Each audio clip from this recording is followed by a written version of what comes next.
appreciate being here. I own Shed Code, Shed and Carport Pro, and I write for Shed Builder Magazine, and I love what I do. Who loves the shed industry in here?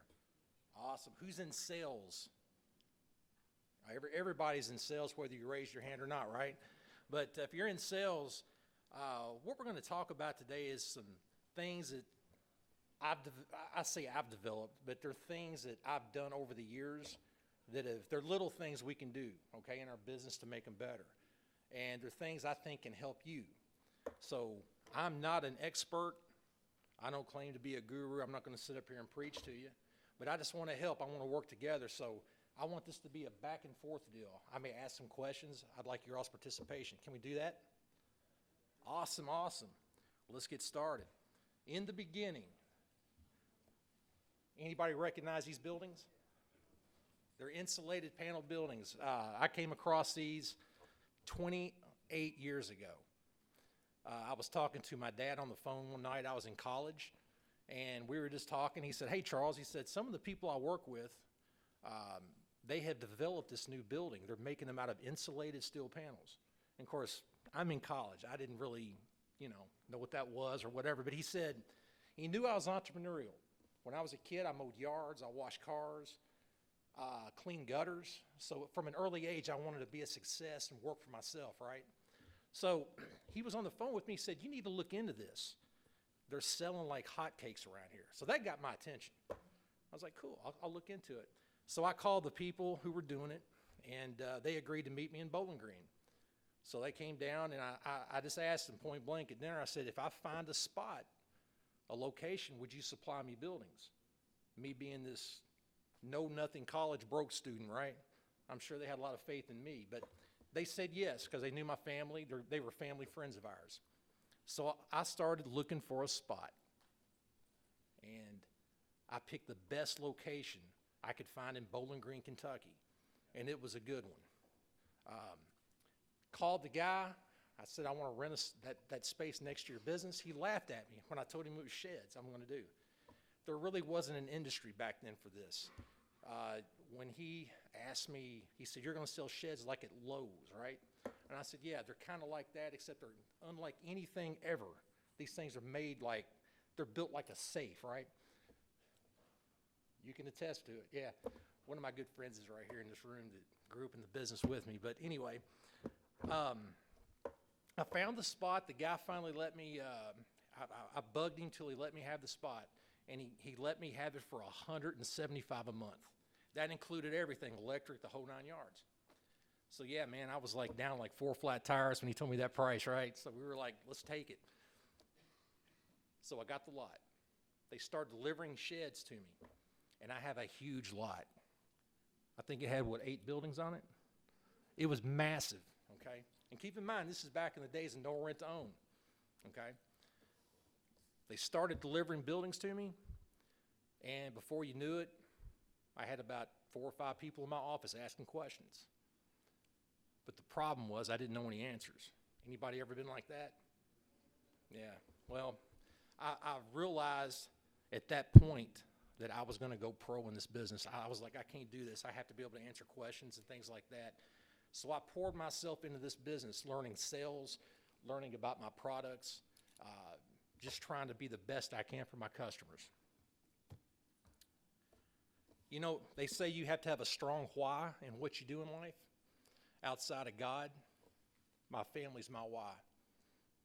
Who has children in here?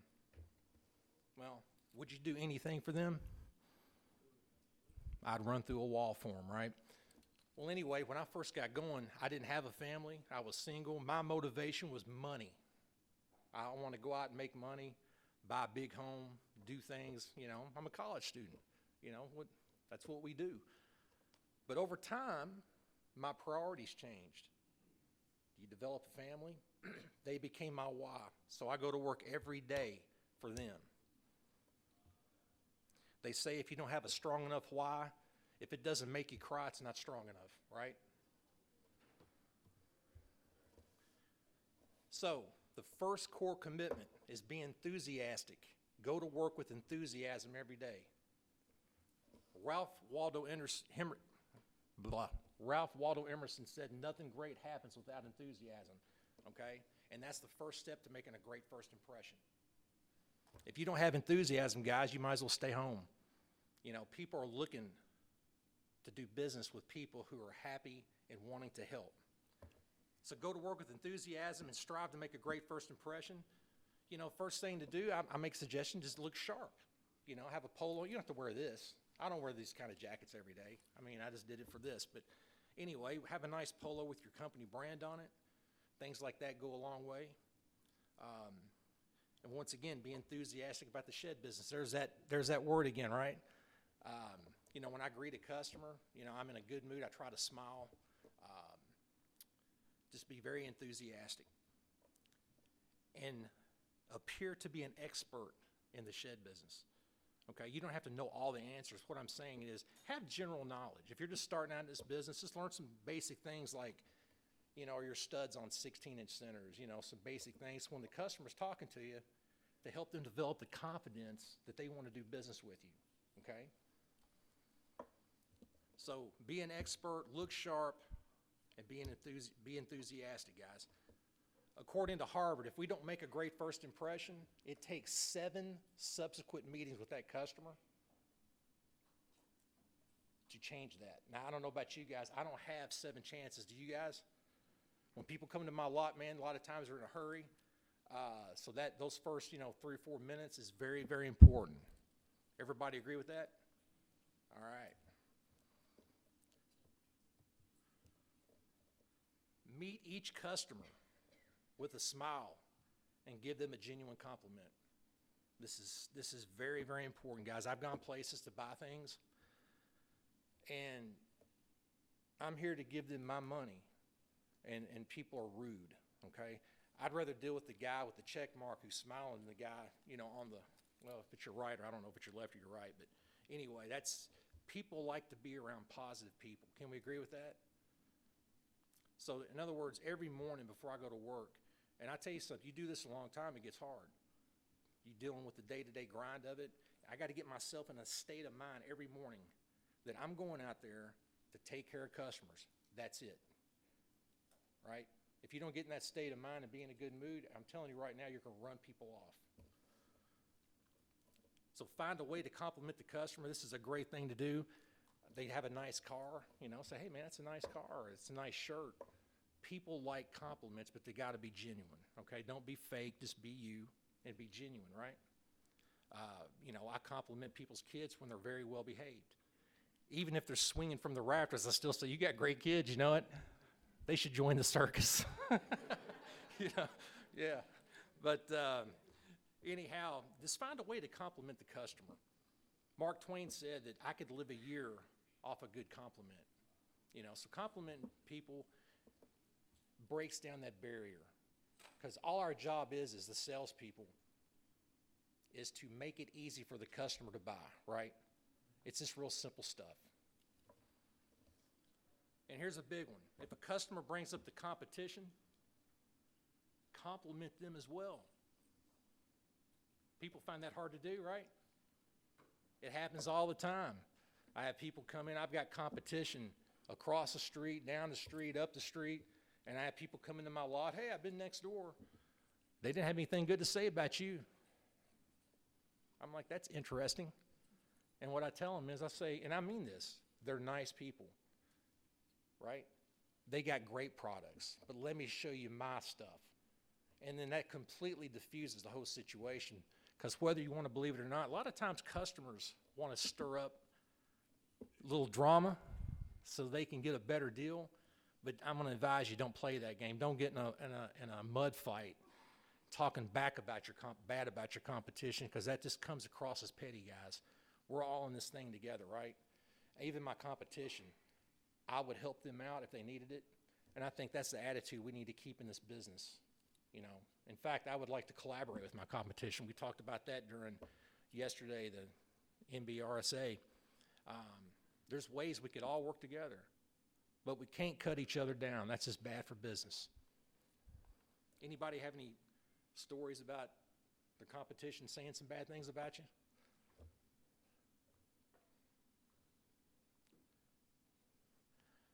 You guys are perfect, man. I'm going to hang out with you all, It happens to me all the time. But anyway, just compliment your competition. Don't get in those dirt fights. Number 3, core commitment. You got to connect with your customer. Get your ask in gear, right? I got to watch how I say that, especially here. But I wrote an article one time called Get Your Ask in Gear. You know, you're talking to your customers, ask some questions. Like, you know, what are you going to store in your shed? Just to get the conversation going, right? And they're going to tell you, my lawnmower, my husband, you know, it's a dog house, whatever. But get them in the conversation, you know, like, what colors do you like? You know, my wife hates it, but people ask me, they call me, they go, what colors you offer?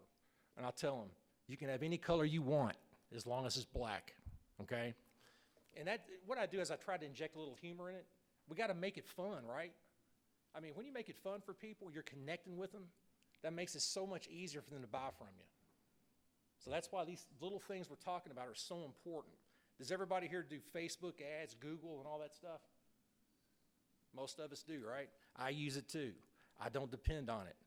I use it to get the phone to ring, okay? That's all that's good for, right? What we do after the phone rings and how we handle customers is the real deal, all right? So you got FORM, stands for family, occupation, recreation, motivation. These are the simple things you can bring up, like how many kids do you have? And, you know, my customers sometimes will say, I got 3 kids. Well, I've got 3 kids. You know, how old are they? Where do they go to school? Stuff like that. And that's a good way to break into a conversation and learn a little bit about people, you know, who you're working with. Where they work is a big deal. A lot of times people tell me, hey, I work at a factory in E-Town, and I know people that work there that they know. So I try to make that connection. Who agrees that building rapport with your customer is so important? A lot of us don't take time to do that because we're rushed, and we have to slow down and meet our customers' needs and talk to them. I know during COVID, the last 4 or 5 years, it's been, everybody's business, I'm sure, has just been overwhelming. I've been so busy, my hair's turned gray, you know what I mean? That's how crazy it is. But anyway, if you've just gotten into business the last 5 years, how many here have just been in about 5 years? All right. You've seen the best so far of the shed business. The volume we're doing, sales, the whole 9 yards. When things tighten up a little bit, and they will tighten up a little bit, it happens, you know, over time. It's happened many, many, many times. We may have a recession, but I'm going to encourage you, do not participate in the recession if we have one, right? Or the bad economy. Your economy is in your head, okay? If you watch the news, we'll talk about that in a minute, but you can't let those outside things affect you, because if you do, guess what? It's going to paralyze you. People talk about their motivation. A lot of times we talk about church. I'll say, where do you go to church? And they'll tell me, and I go to church, and, you know, we share stories and things like that. So this is all part of connecting and breaking down that barrier that stands between you and the customer. Nobody cares how much you know until they know how much you care. So if you're just there talking sales, you're not connecting, it's probably going in your customer's ear and out the other, okay? I've had people come to my lot and they'll say, you know, I was at the lot down the street or whatever, and I was trying to talk to the people. All they want to do is hand me a brochure. They really didn't have time. Now, I don't know how you operate a business that way. But if you take a little extra time and be a little nice, that's going to make all the difference in the world on how you connect with that customer. And it's going to get you the sale more than likely. So everybody agree connecting with your customer is vitally important. One of the most important things. Does anybody have a story in here how they connect with the customer, or any interesting? I know this is the 8 o'clock crowd, but what's that? That's it, man. That's what I try to do, you know. That's what I try to do. Core commitment number 4, I love this. You guys are going to disagree probably. I put price labels and point of sale materials on all my sheds. You tell that to some people, it's like they think you're crazy. Why would you price your buildings like that? They may see your price and go somewhere else, see a lower price. Well, I can tell you this, I've had a lot of compliments and I've made a lot of sales by putting price labels on my sheds. I use a laminated page. Anybody have prices go up during COVID? Everybody? Like, yeah. I do a laminated page, guys, and I got the price. You got 3 rent-to-own options and a 4th option with 90 days, same as cash. So right away, they got a lot of information when they come to my lot. They're like, okay, it's this much for that building. And payments are all there. You got point-of-sale materials. Who here uses LP siding? What a great program they got, right? They give you free stuff. Who likes free? Okay. I would use them. I would call them. They bring you flags, stuff to hang in your buildings, all the information you could ever have for your customers. And what that does, when you have your displays set up like that, it allows you, it's like a silent salesperson. Okay, I feel like I work 24 hours a day, 7 days a week. That's what this business does to you, right? It makes you feel like, you're just working all the time. But when I'm not there, that's my silent salesperson. People got information. I get text with prices, those price stickers. Hey, Charles, I want this building. That's easy, right? But have that information there. Who puts prices on their buildings? Okay. Does anybody not do it? Who doesn't do it?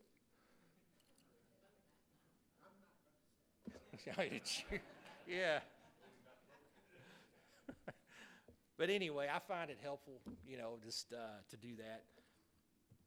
That's my location right there. Part of it on both sides is missing. It's a little bit bigger than that, but it's about a 3-acre lot. I manage it myself. I sweep my own floors. I pick up my own trash. I do this business that business right there is a monster, okay? It keeps me very, very, very, very busy. And I do that all myself. Flags, streamers, and signs. Here's some more examples. I know you guys probably hate that stuff. You see this wind guy right there? You got your flags like that and signs. When people drive by my lot, I want it to look alive. Okay, when I drive by other lots, they look dead. It's like you drive by, there's a cookie cutter system of buildings. There it is. I want to stick out. And I encourage you to find ways to stick out too. Because when you come by my lot, it looks like you got the streamers. There's things going on down there, right? That draws attention. You want to draw as much attention as you can. But I don't know if you guys noticed, but there's a lot of shed lots out there. Lots. lot of competition out there. Core commitment number 5. Stay focused. This is a big one on money-making activities. When I first got in the business, I started reading sales books like Zig Ziglar, and the most impactful thing I read early on was you can have anything in life that you want by helping others get what they want. Okay? Now, it wasn't you can have everything you want by beating people out of, things and being dishonest. But you can have everything you want. So when I thought about that, I thought, you mean I can sell as many sheds as I want and make as much money as I want? I was excited, right? I would make some sales, and man, it'd be more than I would make in 2 months of Fruit of the Loom when I was working there on the college program. And that got me excited. If you look up the most 2 beautiful words in the dictionary, it's profit and commission, right? Everybody agree? It's very beautiful words. But anyway, to stay focused on money-making activities, you got to avoid distractions. Who's got distractions in their life? We all do, all right? Most of us here have sales lots with offices, and we got a TV in there. Here's what I suggest. Turn the TV off. Do not have it on in your office. I keep mine off. I used to keep it on the Weather Channel.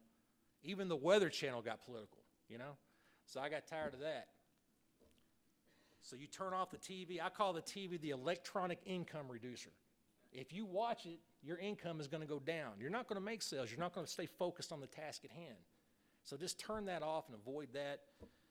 And whatever happens, don't talk about politics. None of that.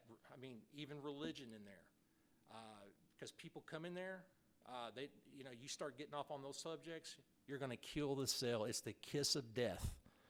I've seen it happen. It's happened to me. Getting ready to do a deal, Politics come up. It's awful. And inevitably, one of my customers is like, who'd you vote for? I'm like, why'd you have to ask me that? You know what I mean? So I just look and I tell him, I say, I'm not going to tell you who I voted for, but I'll tell you this. We're going to make the shed industry great again, okay? That I can tell you. I see the fake media back there. Look at them back there. They treat me very unfairly, right? Yeah. But anyway, whether you like him or not, man, he's pretty cool, right? But play on offense rather than defense. All right? Don't be watching your competition and worrying about them. All right? Used to, it'd tear me up. Somebody's selling buildings, man. They're stealing my sales. All right? Don't worry about the competition. Play on offense. Always be in a promotion mode in your business. I do things during the years like live radio remotes, stuff like that, have food trucks come over, just stuff to draw some attention, right? Make it look alive down there. But always be in a promotion mindset. I have a thing called the Big Deal.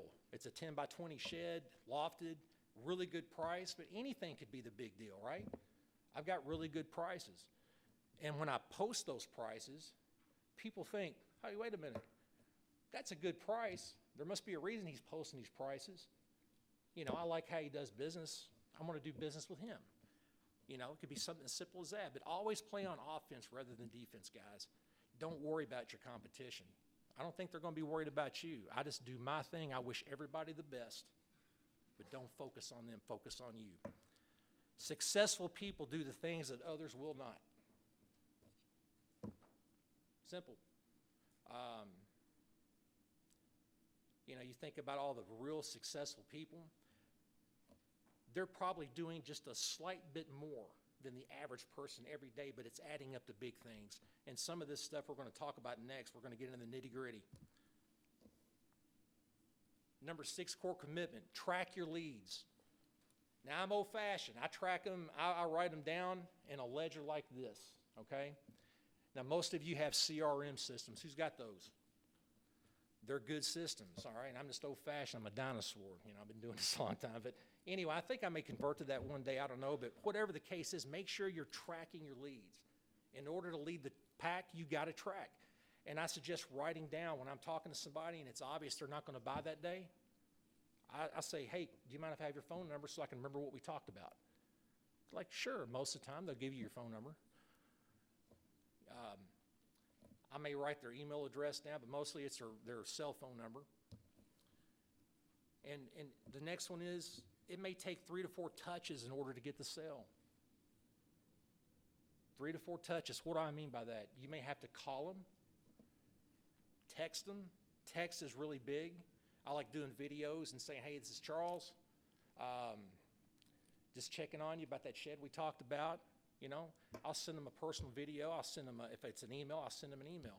But the main thing is it may take you 3 to 4 times. People are busy in this day and age, right?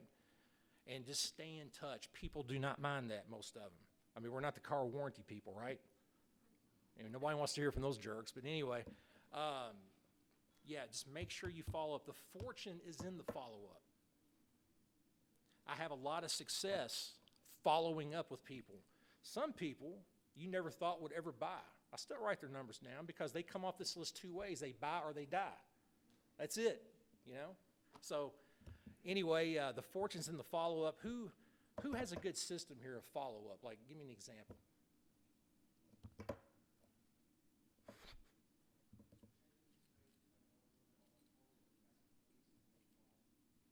Gotcha.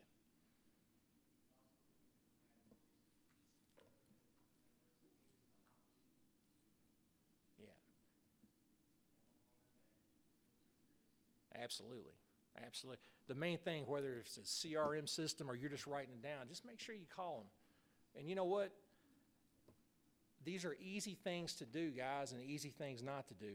I struggle with them too. We all get busy during the day. I know I do. And following up, you just have to literally sit down when you're in between customers, call the people back, okay? Very, very important. And I suggest doing it in a timely manner because you're going to lose some sales if you don't. I've called people back before, and they're like, Mr. Hutchins, I'm sorry to tell you, I went with another company. And I tell them, I'm sorry to tell you. No, I'm kidding. I tell them, congratulations. If you ever need anything, please give me a call. I sell other things besides sheds, okay? But always be nice about that. I know it's like a knife to the belly, right, when somebody doesn't buy from you. But be happy for them, guys. It makes it a lot easier, okay? And I've had customers come back to me 2 or 3 years later. The other shed didn't work out. Guess what? We got them one. But if I'd not been nice, that would have never, ever happened, okay? Number 7, core commitment. Big one. I got a gold star right up there. If you do this, this will be the game changer for your business, okay? Ask your customers for referrals. Who does that on a consistent basis? I do it when I can, but I'm going to tell you, if you do this, you could double, triple, quadruple your sales, because each customer is worth at least 3 to 5 referrals. Now think about that. Somebody you've already done business with, how easy is it to ask them for more business? Especially when you did a good job for them. It's so easy, okay? I'll call people, hey, you know anybody that could use my services? They'll tell you, either they don't, or yeah, my cousin, you know, they've been talking about a shed, a carport, whatnot. Okay, let's get in touch with them, you know. And before you know it, you got people calling you, hey, my cousin sent me here. I want to get a building. It's really, really easy at that point. So dive into your referrals, guys. Who here really asks for referrals? Who has a referral system here? What's yours like? We give a card out with every sale. It says that we write the customer's name on it, and if they give it to a friend or whoever, and that friend brings it in, the customer gave the card to them, we get a $50 check. That's a great thing. That's about what I do, okay? And you can't imagine when I get the chance to do it, okay? Remember, the chance in between customers, it always pays off, guys. I mean, if things are a little slow, they'll get slow in the winter, okay? They'll slow down. Dive into your referrals. Don't have a slow spell in your business, okay? And that brings me to another point. Who's worried about the economy in here? Anybody? Oh, come on now. Yeah, here's the deal. Don't worry about it. Our economy's right here. Don't worry about what's going on the outside, how much it costs to buy a house. I just bought a house. I overpaid for it. People who buy sheds, they need them. They're going to overpay for them, right? It's okay. I mean, people need buildings. But don't worry about the economy. I tell people, if there's going to be a recession, just don't participate, right? Point being is, I can always go back to this well. This well here never runs dry of asking your customers. I got, thousands of customers. I can call at any time and go, hey, you know anybody? And people are usually willing to help you, especially if you did them a good job. Yes, sir. I don't know if it's the right time to insert this question, but how do you compete with competition who has a lesser quality building, they use less materials, so it's therefore they can do a lower price, but the customer is only looking at the dollar amount, so they expect you to match it or go lower, and you can't. How do you compete with that? Here's the deal. Well, a lot of customers do that. The bad news. You're not going to get everybody. You got to be okay with that. All you can do is sell yourself. That's how you compete with that. Say, hey, they got a lower price. Let me show you why. Here, come in here. Do you got just a minute so I can explain it? And then sell yourself. Tell them about how many years you've been in the business or some things that you've accomplished in the business, you know. You compete with them. Be nicer than the people next door. Let me tell you this, guys. This is my thoughts. I may not have the biggest lot, the most displays, but you're not going to outwork me, and you're not going to outfriend me. I'm going to be the nicest person that customer's ever met. So you got to compete with that. I don't care how much your prices are. That's not even relevant, man. If you build a good product, it's deserving of that price, and you got to add value to that product. That's how you overcome it. Positivity and adding value. Anybody else?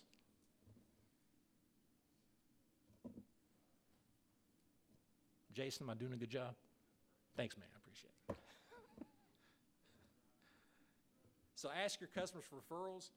Create a referral program. Hey, just like the gentleman right here said, I offer $50, $25 or $50. Like back in the days when the carports were $6.95, which they're not anymore, but I would do $25 on a carport, $50 on a shed sale. Most people wouldn't even want it. They'd say, nah, you keep your money, Charles. I appreciate you, doing business with us and treating us good. And I give it to them anyway, okay? Now, what happens sometimes is somebody will buy a shed, and then I'll get a call from one of my old customers. Hey, I heard that such and such bought a shed. I'm like, yeah. He goes, that's my neighbor. Okay. They didn't mention your name, though. Yeah, I know. But they got a shed. I pay them anyway. You know what I mean? Even if that happens, you're going to have people looking for money. And sometimes my customers call me and they didn't have anything to do with the sale, but they know the person who bought it and they bought it from me. So I go ahead and send them the money if they mention it. So anybody ever had a situation like that? Don't make anybody mad over $50, okay? Just go ahead and send it. That's what I do. I call it mailbox money. When you do business with me, you give me referrals, you're going to get paid, right? I've paid thousands of dollars up over the years just for people referring. So ask your customers for referrals, guys. Number 8, core commitment. It's a big one. Send your customers a personal thank you card. Now, what you don't see on this card is I have a handwritten note in it, okay? I just didn't have room to display it right there. I send a card that says, hey, thank you for, doing business with me. I really appreciate it. See you soon. God bless. Things like that. This is strange. That happened last year, too. It's what it is, yeah. Yeah, that's exactly what it is. But send your folks a personal thank you card. I can't tell you how many compliments I've gotten for that. That you took the time in this day and age, the digital age, to take time to write somebody, it goes a long way. You took the time to do that. That makes people feel special. And it's also a great time to ask for another referral. So that's what I have, share my card with your friends. I'll send you some money. And people get excited about that. I've had people call me and say, hey, Charles, I got 3 people, man, I've shared this with. Your goal is to have as many happy customers as your cheerleaders as possible, okay? That's what's going to build you a great business. You got to have, of course, you got to have character, integrity. You got to be honest, okay? But you want as many cheerleaders out there as you can get shouting and talking about your business. Man, Charles treated me great. You need to go to him. My customers, they don't go to anybody else. Really, they tell me that. If they buy something, it's going to be from me.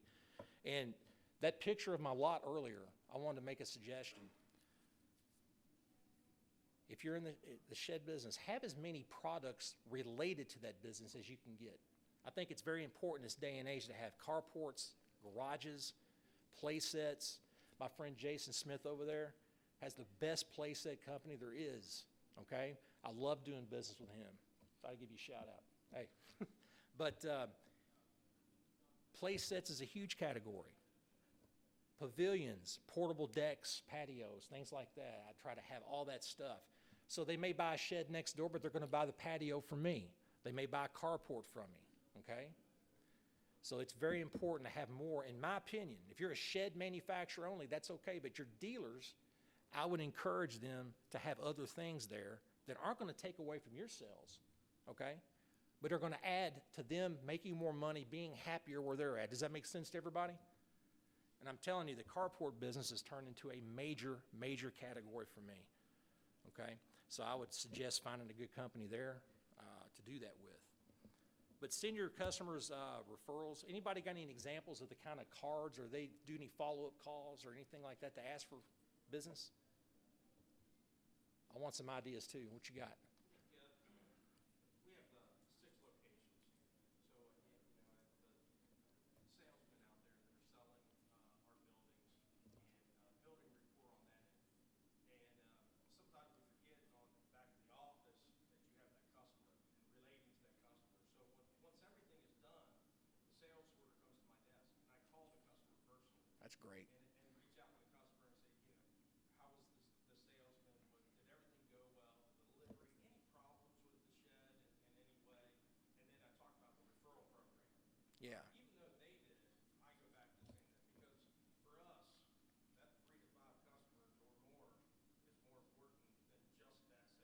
That's exactly right. That's perfect. Thank you. You know, some of the people have a love them and leave them philosophy. Got your business, done with you. That's what I was doing back when I first started. I wasn't thinking about stuff like this. I just wanted the money, the commission. If you came back, great. If you didn't, I'm good with that. And what a bad backwards way of thinking. That's called poverty of the mind when you think like that, okay? So I tweaked my focus and made it a lot more customer oriented. And I suggest you do that. Get sales out of the way, okay? It's not about sales. It's about your rapport you develop with your customers. Can we all agree that that's the most important thing? There's no slick one-liners, okay? I haven't sold all this stuff by like cheating people and lying to them. Maybe in the beginning, I don't know. Was I doing that? But anyway, it's all about character and integrity, guys. So moving on, what are we doing to stand out from the competition? On my way here, I came, my GPS was all messed up, man. It took me through the back way. It took me about an extra hour to get to Knoxville from Kentucky, right? Even in those backcountry roads, guess what I passed? Shed lots everywhere. I mean, these things are like everywhere. All of them look the same. Few sheds, maybe a sign or two. It looks dead, okay? What are you doing to stand out from the competition? As the saturation of the shed business happens across the United States, it's so important that we have to stand out. What am I doing to stand out personally? I'm doing things we're talking about in here. First of all, if you're nice, you're standing out already. There's not a lot of niceties out there anymore, okay, in sales. Being nice. I want to be the most likable and accommodating person in the shed industry, but also stand out by decorating my lot up, that wind guy, streamers, stuff we're talking about, how you stand out. Doing something different at your lot. I mean, whatever it is, you got to figure that out, guys. How many real estate agents you know? If you look in the phone book, hey, there's 1,000 insurance agents, 1,000 real estate agents. There's only a small segment of those agents that are making money, okay? That's how it works. The people that are making the money are the ones doing the extra stuff, like we're talking about here. So the good news is today, if you don't take anything else away, the good news is if you do these little things, you don't have to spend $1 million on Facebook. You don't have to do all that stuff. If you do these little things, they're going to make a big difference over time. Yes, sir. We actually created a flyer and we contacted all the real estate agents that we know. And That's good. they're putting those flyers in their folders that they're giving to clients. That's great. Basically stating what we can offer them as a shed company for shed removals, new sheds, HOA compliances, things like that. So there's a lot of agents get asked, can I get a shed here, or how do I get a shed? And they're like, I have no idea. So when we went to them, they said, well, we know you and trust you guys, so we'll put them in your folder. So that just happened recently that we started doing that. So hopefully something happens out of it. Oh, look, well, here's the bottom line. You're doing it. Something will happen, but I can guarantee you this, if you don't do it, nothing's going to happen. So that's a wonderful idea, and I'm going to steal it. Thank you. Yeah. That is great. Think of the things he's talking about, all the other things that we can do extra to get our name out there, to get our future customers thinking about us, okay? There's a lot of competition these days. You have to, and I even explain to people, hey, I'm different than everybody else. Let me tell you why. And I talk about my years of service in this industry. It's going to be 28 in December. I can't believe it. I talk about A+ Better Business Rated Company, 5-star Google rating. And I always say, look, if you Google my name, you can look at my reputation right there. Right? That's a powerful thing. Not everybody's got that. If you've got that, use it. Use everything to your advantage, because I'm going to tell you something. You and me are losing customers because we're not doing some of these things right here, okay? We're losing them. Can you imagine? I don't even want to know. If I could ask God, how many buildings did I lose last year because I wasn't doing a good first impression, because I wasn't doing these simple things? It would astound me. I'd probably quit. But Yeah. So stand out from your competition, guys. Do the little things, okay? Number 10, core commitment. And is daily personal development. Who here likes to read? Okay. What kind of books are you reading? That's the thing. Like personal development books, right? Things to make you get better. One of my mentors asked me several years ago, he goes, Charles, what are you reading? I must have been complaining or something. He goes, what are you reading, man? I was like, I'm not really reading anything. The newspaper. That's back when we had newspapers, right? Newspaper. I was in college. I'd never read a book really cover to cover. He said, no, Charles, what are you doing to get better? I'm like, what do you mean, man? He goes, what are you doing with your mind? How are you feeding your mind? The other stuff we're talking about are skills, right? What we're going to talk about right here, that's going to be the game changer of how you're going to get to the next level of wherever your level you want to be at, is daily personal development. I put 3 books up here that I really like that had an impact on my life. The first one's The Compound Effect by Darren Hardy. That book talks about exactly what we're talking about here, doing little habits, little things every day to improve, or if you're doing little things every day that aren't good for you, how they're going to pile up at the end of the year. Good example in a positive way is if I made 1 extra phone call a day to my customers, 1 call asking for referrals, how many calls is that a year? 365. Don't you think I'm going to garner a lot of business out of those 365 calls and contacts? That's 1 a day. That's nothing. We can all do that, right? Start out small. Make it a point to call 1 person a day. But the compound effect also goes the other way. You know, it talks about if I go to McDonald's every day, eat Big Macs, I'm probably going to gain some weight. You know what I mean? Over time. It doesn't hit you all at once. I mean, if we had a heart attack every time we ate a hamburger, we wouldn't eat them, would we? But that stuff happens over time, gradually. Before you know it, hey, man, you know, I'm a sick person, right? Yeah, I mean, that's just what happens, I mean, over time. But anyway, The Slight Edge by Jeff Olson, that's a great book. We're talking about having the slight edge, like what are you doing different? And then one of my favorites is John Maxwell, Everyone Communicates, Few Connect. Connect. Everybody say connect. Connect. That's what we're here to do. Connect with our customers and help them. That's all we do. I have a sign hanging over my office door. It says, help my customers. It's got my emblem, my logo, and all it says is help my customers. At the end of the day, the chaos of the day, I've got sheds coming in and out, people in and out. But my focus at the end of the day is I can look up there, no matter what's going on, how mad or upset, whatever, focus on my customers. And I'm telling you, if you all focus, you're going to see your business explode, okay?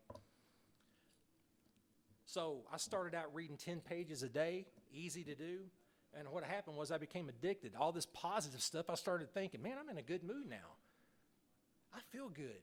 And let me tell you something, the better you feel, the better you're going to do at sales. The more people you're going to attract, right? People like to be around energetic, you know, not crazy people, you know, jumping up and down. I'm talking about bottled enthusiasm. You know, had a guy the other day, sold him a garage. And he said, I've dealt with him 2 or 3 times. And before we bought, he said, Charles, I'm glad I met you. He goes, you're a positive guy. And I was like, well, thank you. I wish my wife thought that. I can tell you this, my wife gets mad. She goes, because everybody gets calls at night, right? She goes, I wish you treated me as nice as you treat your customers. And I said, call me about a shed. We'll talk, you know? But anyway, here's something I want you all to avoid. And I've been guilty of this. I mean, bad. You can't give it all to your work and bring home the crap, okay? I've had to work on that. I would come home. It's like you come off a high, right? You feel great, then you're back. You're at home. Everything's slowed down. And I found myself not being as nice. And that's the thing, guys. I think we all have to work on that in some form or another. I was giving it all to my business and taking away from my family. And you can't do that. So that's one of the things I had a little problem with. Does anybody else in here have that? You don't have to share it if you don't want to. It's embarrassing sometimes, but yeah. If you run a business, you're in sales, you got a lot of stress, right?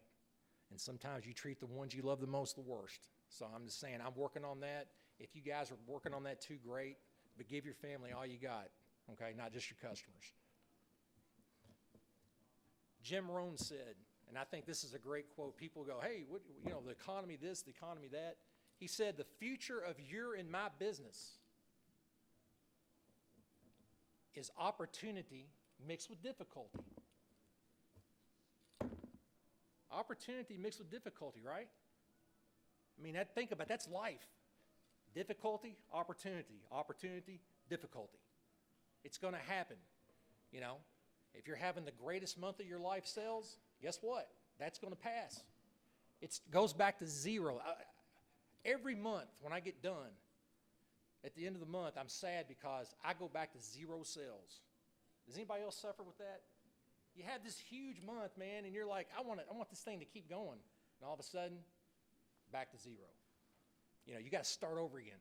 That's why it's a little challenging. By personal developing yourself and reading and listening to good audio and feeding your mind good stuff, guess what happens? You become bigger than your problems. And that's what you want to do. Stuff that used to bother me 10 years ago rolls off my back now. I used to hate, who's lost a sale in their life? I know I have. I've messed deals up. Hey, man, if I ever had somebody cancel, that was like a dagger. I didn't like it. And man, I wasn't as developed back then, and it would really bother me for 2 days at least. I would drag that around with me.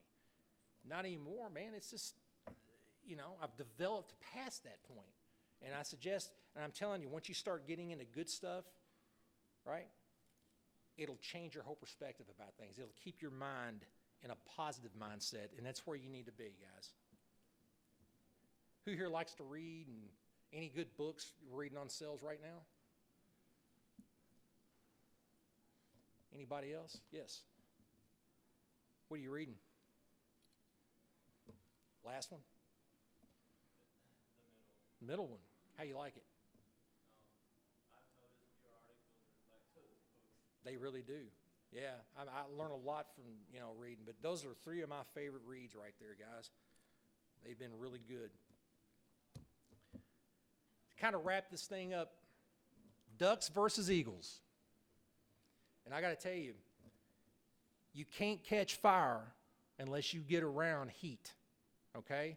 You guys being here are around the heat. And what you take from here will help you. If you want to make it catch fire, you can. You can come back next year, and it could be the greatest year of your life. I'm telling you. Apply some of this stuff. Just try it, okay? Ducks versus Eagles. Ducks, what do you think of? They quack, they complain, right? You know, quack, quack, it's, you know, the economy's terrible. You know, things are awful. They're not go-getters. Ducks aren't, okay? They're complainers, slackers. Eagles, on the other hand, what do? They soar. They're doers. They can do it, you know. They don't complain. You guys are Eagles. You're here. You made the decision to come and be part of this and learn. And I hope you take some of the things you learn from everybody else and me.